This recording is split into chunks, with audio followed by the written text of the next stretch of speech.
Welcome back. Today we're going to show you how to tie a square knot, otherwise known as a reef knot or a Hercules knot. It is an exceptionally strong knot to bind two pieces of cordage together. However, it can also be one of the deadliest knots. I'm going to show you the correct way to tie it and the incorrect way.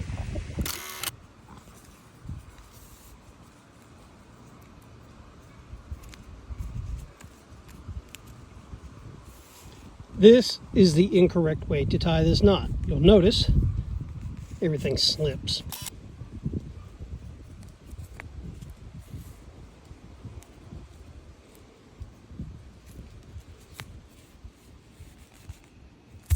That is the correct way to tie the knot. It will bind these two pieces together and prevent an accident. Now that you have your knot tied and you've got it pulled tight, you're wondering, how do you loosen it? Well, simply grab it here and push, and it loosens up that easily. Now, if you tie it wrong, like I said, it can be the deadliest knot known because it will slip. And if you're using it in a life-saving situation where you're trying to bind two pieces of rope together to rescue somebody and you tie it incorrectly, there's a potential for that person to fall. Which is why this knot was actually outlawed for the longest time in maritime use because of the injuries that resulted from it.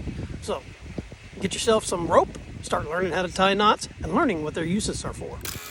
I also have to take note that the square knot itself is not designed, or the way you tie it is not designed for tying two different types of rope of different materials together in different diameters.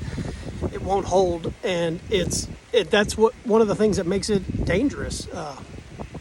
It's made for the same style rope and the same diameter. So both of these ropes are the exact same type of rope. I just used two different colors so you can see how this knot works.